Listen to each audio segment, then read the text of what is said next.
Alright, it's been a minute since I put up a video.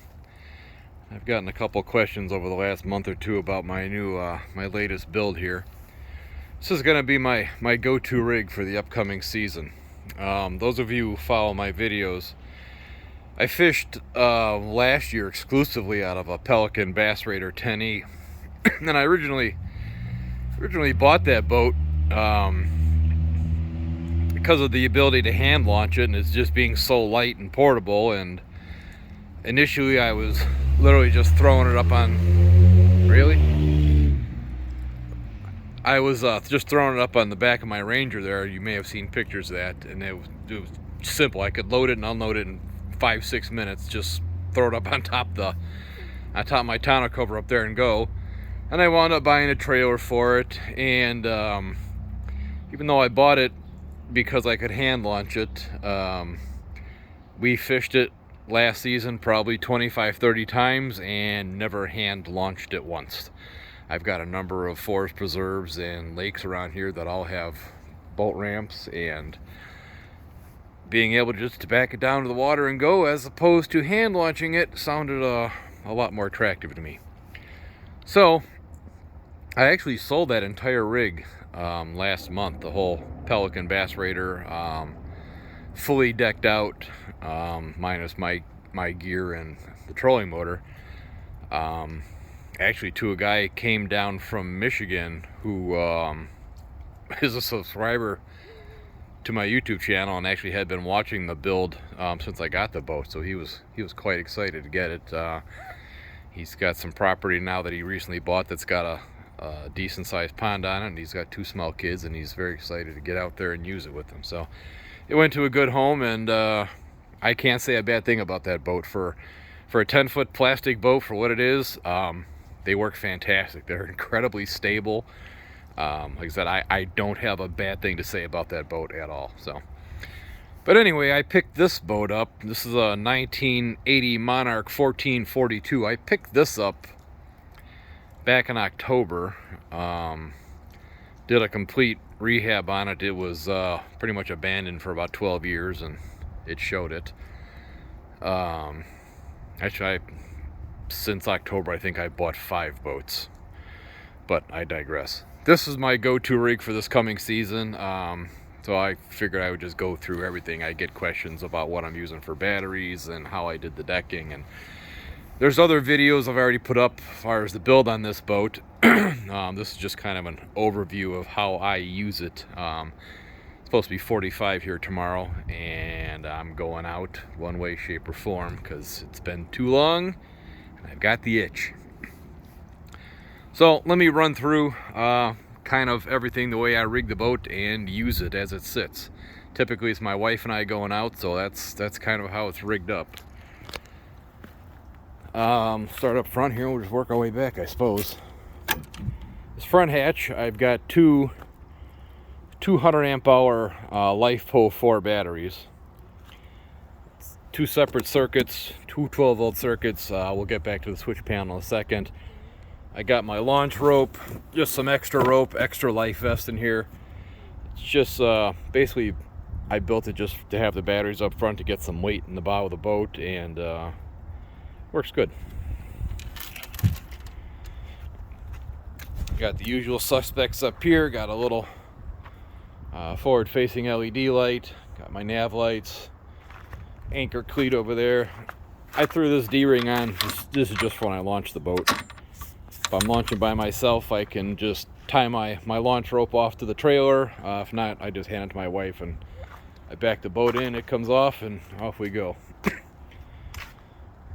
3D printed cup holders, got some tackle webs, got storage under the seats on both benches, got a 3.5 gallon gas can on this side, 2 life preservers in the middle, and then we got some little Tupperware dry boxes. My wife's got her goodies on her bench, I've got mine on mine.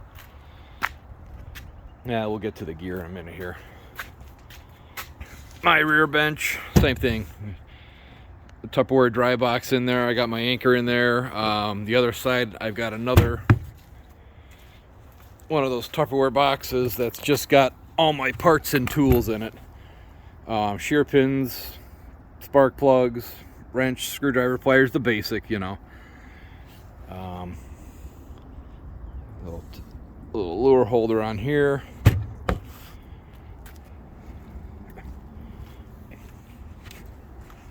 Her bench, binoculars, life preservers.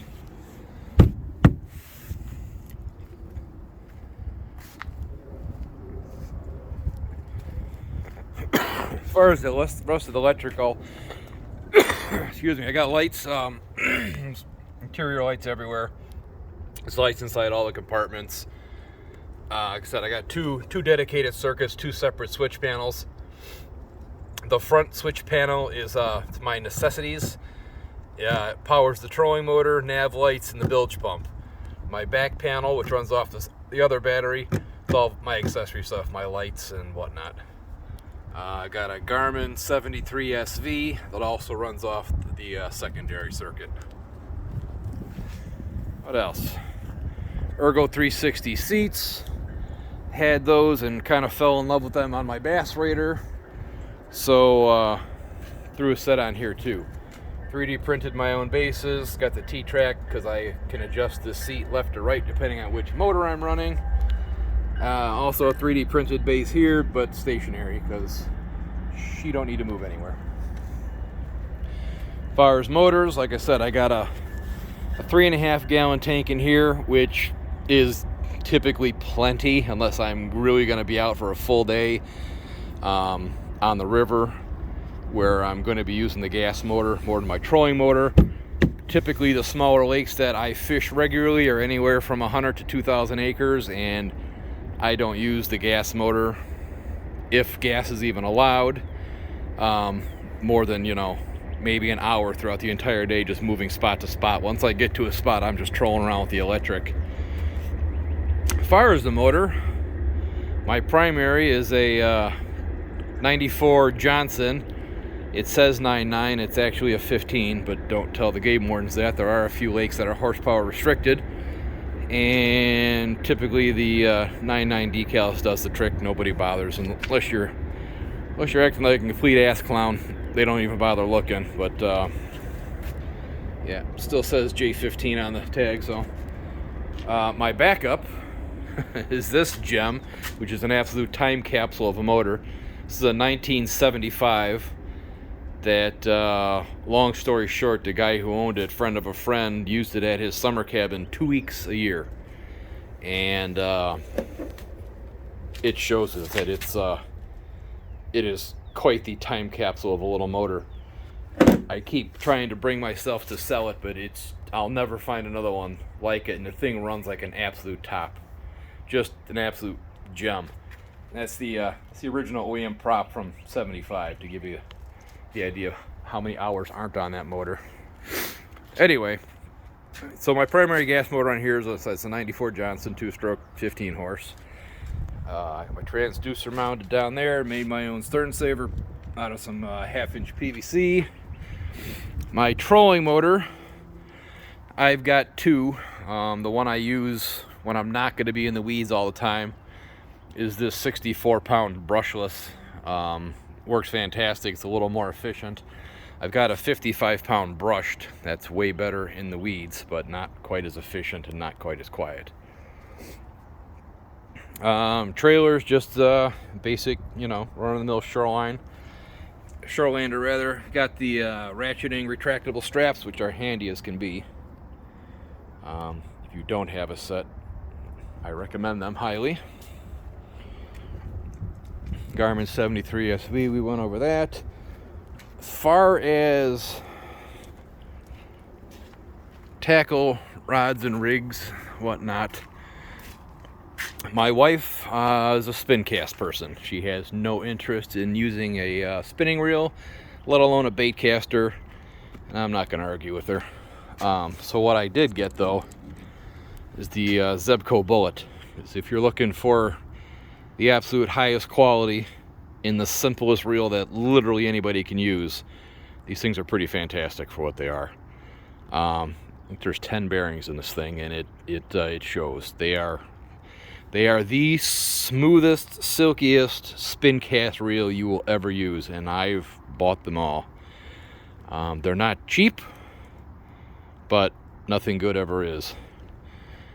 So this rod, I just picked this rod up at the last fishing show. It's a Cashion rod, and it's marked as a midnight blue, which isn't one of their lines, but long story short, Cashion builds rods for other people, and they were contracted, and then the contract fell through, and they wound up with all these fantastic rods. And I got it at a show special for a third of its retail price. 17 pound Abrasics on this one. This is a 7.2 medium heavy fast. I use Seaguar line exclusively on everything. I've tried pretty much everything there is over the years, and have had just fantastic luck with anything in the Seaguar line. Another Zebco bullet here on an older Bass Pro Tournament Special, IM7 blank. It's a good little rod. Very reasonably priced and super durable. And we want a 12 pound Tatsu on this one. Let's move over to my stuff. Now, full disclosure, I am a complete tackle nerd, and I primarily carry 5 rods for me on the boat at all times, and way more tackle than anyone should ever carry. And I've probably got 25 more full rod and reel setups downstairs, but these are my go-tos. All my primary baitcaster rods are all Fenwick Techna PXs. I carry a medium fast action and 2 medium heavy fast actions, 7-foot, 7.2, and 7.4. No, I'm sorry, 7.2 on the medium, 7 and 7.4 on the heavies, the medium heavy fasts. As far as my go-to reels, that's a Lew's LFS Tournament Pro. That's a Lew's LFS.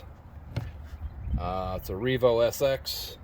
And the only other rod that I typically carry with me that's not in here is my Frog rig, which is heavy fast with a Revo FX on there as well. I do take one spinning setup with me. It's an Abu Garcia Zeta on, what is this rod even? It's a Cadence, a 6.6 Cadence medium fast. Again, this is a super budget-friendly rod, and it's fantastic. I've had no complaints with this ever, and I'm a rod snob, and this is a cheap rod that I absolutely love. This is a great little setup. 30-pound power braid. I'm sorry, 15-pound power braid on that one. 12-pound Tatsu on my medium, 30-pound Smackdown, and 15-pound Tatsu on my 2 medium heavy baitcasters.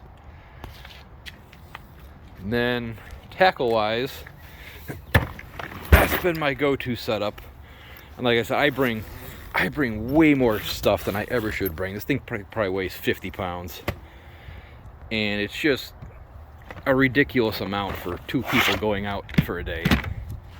You know, that's jigs alone. Now, I do like my jigs, but this is probably excessive. And I get it, but whatever. I think it is pretty much the norm for most fishermen to bring way more than what they really need.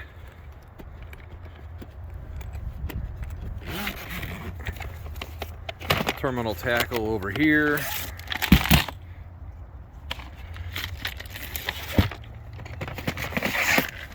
Spinners, spoons, more terminal tacker, more big glide baits, jigs. Yeah, again, this is probably a ridiculous amount of soft plastics to bring, but I don't know.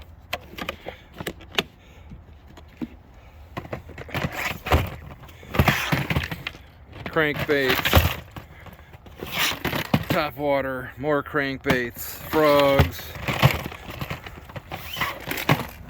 shallow water crankbaits.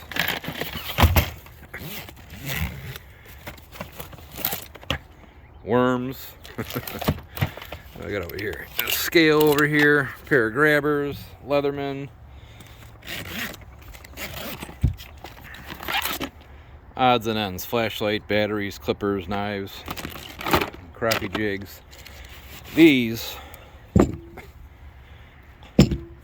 are a must-have. Get yourself a pair of long, heavy-duty side cutters. I, on more than 2 occasions, have landed a big bass that I was plenty fine to get my lure out of, only to find another lure stuck way down his throat that somebody either broke off trying to land it or just cut the line and couldn't get the hook unhooked. Having a set of those is excellent. You can reach way down their gullet, at least snip the hook off and get the majority of the lure out of their gut, and they will pass the rest. But absolutely have to have a set of those. These little guys I've had for about 40 years. I keep wanting to buy a set of new ones, but nothing ever happens to these. Hook out. I think I got these in Canada when I was a kid. At any rate, that's my go-to setup. I got a couple lights on the side here. They're adjustable, good for at night. That's pretty much it. Like I said, it's supposed to be 45 degrees here tomorrow, and the ice on my pond is thawed, so we're heading out, one way, shape, or form. That's about it. Oh, my wife's umbrellas. These are cheap little $20 Amazon umbrellas that actually work pretty good for being a $20 umbrella. Just clamps on the back of the seat, gets you out of the sun. All right, like I said, I did sell the Bass Raider, but I still am 3D printing parts for people pretty much on a weekly basis. If you watch that video, I know at one point when I originally made that video, I said if you wanted anything 3D printed, just let me know, I'll send it to you. I really wasn't anticipating like 40 people contacting me, so I have been charging a minimal fee just to at least cover my materials on those. But if you are interested, hit me up. I've got a ton of 3D. Like I said, that's a cup holder that's meant for like a big Yeti cup. That's 3D printed. All my rod holders here are 3D printed. The Garmin sunshades, those are all 3D printed. Even down to the stupid little bushings I made in the Orlax here for my light mounts is all 3D printed. So if you got something in mind you need, hit me up and I'd be glad to send you some stuff out. But that's it. That's going to be my 2023 main go-to rig. I do have a couple other boats laying around here, and I may pull them up and just do builds on them and sell them. I don't know. We'll see. I got a 14-foot 1960s Herder's Hudson Bay, which is the coolest little boat ever. It's just so neat. It's all fiberglass with a completely solid aluminum transom. It's built like a brick shithouse. If you know anything about the Herder's boats, they were really ahead of their time. I've got that one for sale now, but I'm itching to do a build on it just because. So, all right, that's about all. I'll be out tomorrow. Got any questions? Just ask. Later.